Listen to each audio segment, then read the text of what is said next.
Hello, this is Grant Hughes of Grant Hughes Investigates on YouTube. I hope you all have an incredible new year here.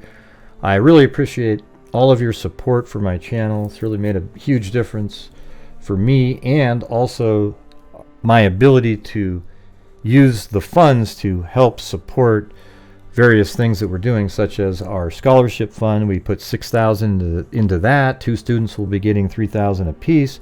So far, we've donated $70,000 for DNA identification on Jane and John Does, and even in criminal cases, and a whole bunch of other charities, which has just been incredible. I think we're at like $179,000 given away from the income from the channel since January of 2020. It'd be great if more YouTubers did the same thing. We could be making a massive difference together. So today's video is going to be about this strange phenomenon where there's a bunch of YouTubers and viewers of these channels who really don't seem to understand that there is a white Elantra driving around. They don't believe it's a white Elantra. How can you prove it's Brian Kohberger's white Elantra? How do you know there wasn't somebody with him? Oh, I buy into it was Brian Kohberger, but I think there was somebody with him. And they just don't see how he could be the killer. And I just find it almost astonishing. I really, to me, it's amazing. So just think of it like this. At 2:47, Brian Kohberger's phone turned off in Pullman, Washington. And then at 4:48, just 2 hours and 1 minute later, it was turned back on. And it was turned back on way down here near Blaine, Idaho. Okay, so Blaine, Idaho is right there. So I have it kind of like right around in this area where his phone turned back on. And when you watch tomorrow's video, you'll see that there is absolutely a 13 to 16 minute missing time window that happens before the Blaine ping. It's amazing. But his car is traveling this way. Now when I say it's Brian Kohberger's car traveling that direction, it's 100% Brian Kohberger's car. He even admits that he drove around late at night that night. He's not going to say where he was or anything, but he does drive around late at night. And his vehicle is missing a front license plate because in Pennsylvania you do not need them, nor are they required, or and most people don't have them. Okay? You don't need a front license plate in Pennsylvania. So it is his vehicle driving around, and it is his phone turning on at 4:48, driving this direction, and they even followed his phone going around here, and then he heads back up into Pullman, Washington. But prior to that, after he turned his phone off at 2:47, and then a white Elantra matching his vehicle was seen at 2:53, heading down kind of in this area right here, he heads over to Moscow, Idaho, and we know that because at 3:26 on Indian Hill Drive right here, right in this area where my mouse is, his vehicle is driving, and then exactly the amount of time it takes, I did this on a live stream, at 3:28 it drives right in front of A&W right here, and that camera was significant for a couple reasons. The timing, showing the direction that the white Elantra was going, and it also showed that the vehicle was missing a front license plate. And that was at 3:28. Then the vehicle continued down this way and then goes on to Taylor Avenue. And then at 3:29, a camera on Linda Lane filming this way shows the vehicle driving by right there at 3:29. Then the vehicle pulls in here at around 3:30-ish, and then goes back behind it here at 3:31. The probable cause document mentions that at 3:29 the vehicle enters the area, and then it makes the first of 3 passes by the 1122 King Road residence. And the only way you can do a pass is if you went like this and turned here and turned around and went this way, or you could just do a continuous loop like this. There's a vehicle that goes behind here at 3:31, 3:38, 3:57, the initial 3 passes, and they match perfectly what law enforcement said. And it is a white Elantra. And we know it's a white Elantra because law enforcement said it was a white Elantra. They've looked at the camera that's on this building, 1112 King Road, filming this direction. There's a white Elantra that comes into the area, and they know it because this video here, the camera, the quality of video on that camera is amazing.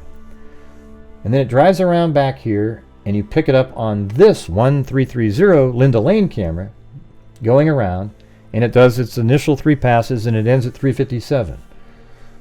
Then at 405, the same vehicle comes back around here, and it turns around back here, and that's exactly what the probable cause document says. They have it on film. I think they are using the 1330 Linda Lane footage. So it comes back here, turns around, drives this direction, and it tries to turn around or park right around in here.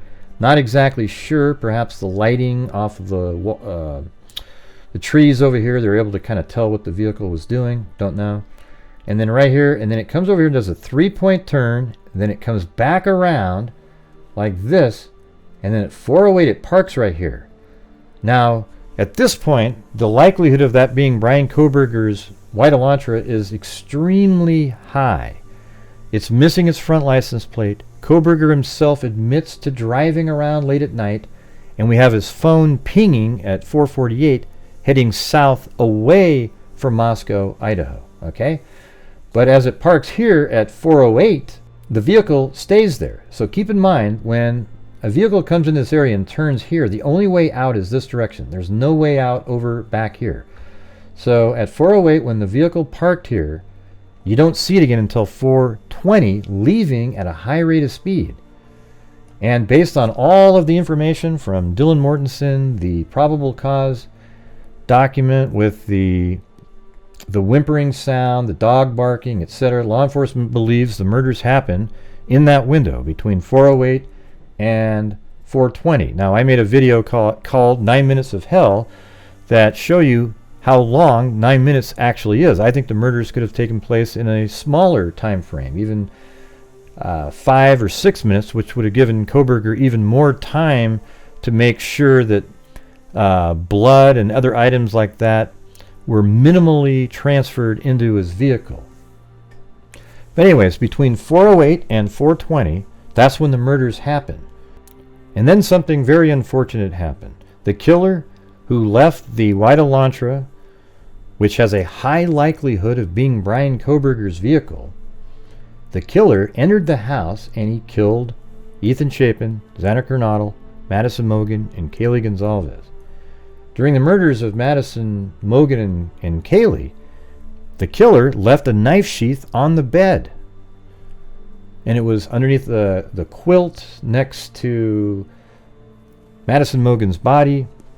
And they were able to find DNA on the snap of the K-bar knife sheath. And the DNA turns out to be Brian Kohberger.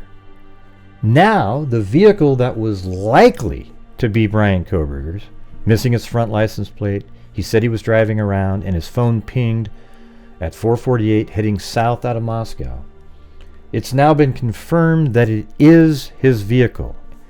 And that is exactly why the defense team is trying so hard to remove the DNA evidence from the case, because that places him in the house, and that itself then verifies that the white Elantra driving around, that he admits to driving around in the area at night around, is his vehicle. So after he leaves the house at 420 at a high rate of speed, he heads this direction, goes on to Elantra Drive. Then he stays on Elantra Drive and then takes a right here, and then goes to Conestoga, takes Conestoga down to Palouse River Drive right there, and then heads in this direction. And then law enforcement has him turning right on Highway 95. Now the thing is there are, like I said, 13 to 16 minutes of missing time. So unless he just stopped on the highway here and ditched his knife and bloody clothing, he went somewhere else. You know, like there's other places he could have gone off the side of the road, but the route that they have in general is right here. So he's heading down, and then in this area near Blaine, I have him turning his phone back on right around in this area here, because you absolutely would need your mapping ability on your cell phone to be on to navigate through this area. I did this during the daytime and took the wrong turn 3 times. I had to back up, get back on the right path, and go again. So when you're in this area here, you would turn it on and make sure that you can navigate on these crazy back roads. And as I showed before, if you look at this map, that's what law enforcement had in the probable cause, and my green here is the closest route that matches. This little curve here, there doesn't seem to be anything that looks quite like that. There's no road there. So, but everything else is right on the money. So he definitely came in like this and around and then back up. And that's in this really rural dirt road area. And you can see in the video that I'll be putting out tomorrow exactly what it looked like out there and why he chose that area, because there's almost, I would say, the likelihood of there being a camera out there is 0 that would pick him up. You know, maybe on the homes, but they're always set back a little bit.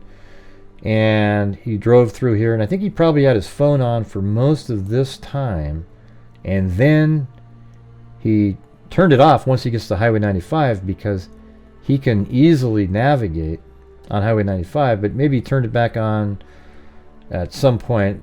I don't know. All he would have had to remember was take this right turn right here, because moments later he is on Johnson Avenue, and his phone pings in Pullman, Washington, I believe at 5:30, but at 5:25 a white Elantra is seen on Johnson Avenue coming back into town, and guess what? It matches absolutely perfectly.